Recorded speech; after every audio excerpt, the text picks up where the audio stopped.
السلام عليكم ورحمة الله تعالى وبركاته. اللهم صل وسلم وبارك على سيدنا محمد. خواتاتي خوتي لاباس عليكم؟ كلشي بخير؟ اسمحوا لي غيبت عليكم هذه مدة لظروف صحية عندي. بالحق دابا الحمد لله، الحمد لله ونشكره. اليوم ان شاء الله غادي نصوب لكم واحد واحد الخلطة، وصفة لإزالة القشرة من الشعر، ازالتها تماما ما كيبقاش. ملي كنكونوا باغيين نغسلوا شعرنا، يعني نتحمموا، كنصاوبوا هاد الوصفه هادي وكنخليوها في شعرنا تقريبا 15 دقيقه حتى ل 20 دقيقه. وهاد الوصفه هادي يعني كاع لي تيب ديال الشعر، يعني كاع انواع ديال الشعر، وخصوصا الشعر المتقصف يعني والجاف. اللي متقصف كيتقطع، والشعر الناشف. بهذه الوصفه هذه غادي ان شاء الله غادي يمشي القشره، غادي تمشي من الشعر، وفي نفس الوقت غادي يكون كترطيب للشعر. شنو كيف ما كتشوفوا هنايا، عندي هنايا زيت الخروع.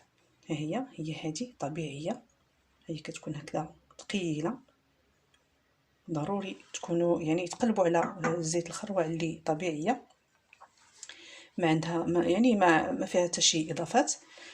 هنا عندي خل التفاح، وخل التفاح حتى هو خصو يكون طبيعي. انا هذا كنصاوبو بيدي، يعني ما كنشريهش، ما فيه لا مواد حافظه ولا حتى شي حاجه، خالي تماما، طبيعي 100%.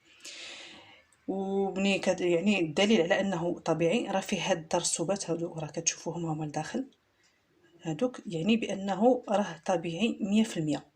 بحال اللي كنلقاو في لي سوبر مارشي، ويعني في الاماكن اللي كنشريوه منها، كيكون صافي. الخل ديال التفاح كيكون صافي، ما كيكونش هكذا في هذا اللون هذا اصفر وفيه ديك الترسبات، ما كيكونوش فيه، كيكون كلير، كيكون صافي، ما فيهش هذا الشيء. هذا هو الدليل على ان هذا الخل راه طبيعي. بسم الله. كنشدو هنايا، كناخدو 2 المعالق ديال صغارين ديال زيت الخروع. بسم الله. هاي كما كتشوفوا راها ثقيله.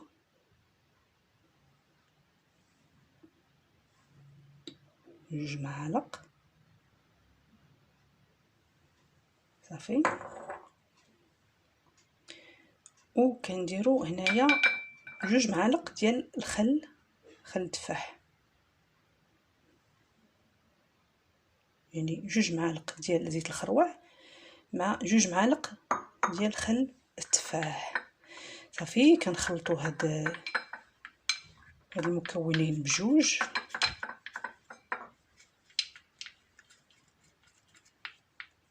حتى كينسجموا لينا مزيان. وكنبداو قلنا قبل من الحمام كنديروه لشعرنا، وكنخليوه، وضروري يقيس لينا الجلده ديال الشعر. ضروري هاد المكونين هادو يقيسوا لنا الجلده ديال الشعر. كنابليكيو هكذا الجلده ديال الشعر، وكنخللوا بها يعني هاد المكونين كنخلو بهم الشعر ديالنا والجلده ديال الشعر، وكنخليوه 15 دقيقه قلنا حتى ل 20 دقيقه.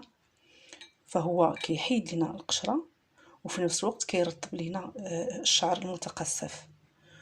وهاد العمليه هذه ممكن نديروها 2 المرات حتى 3 المرات في الاسبوع.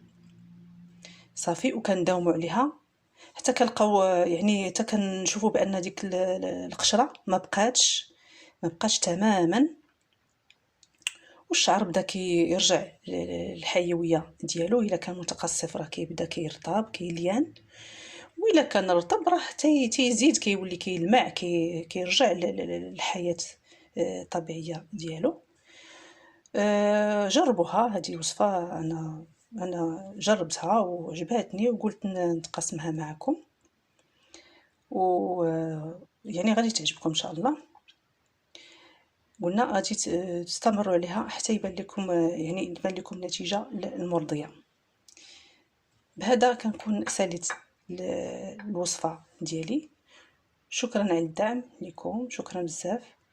واللي ما اشتركش يشترك عندي مرحبا بكم، والناس اللي كيسولوا فيا شكرا بارك الله فيكم. هنا عاود رجعت ثاني، شكرا لا يخطيكم عليا، والى اللقاء في فيديو قادم بحول الله. الى اللقاء.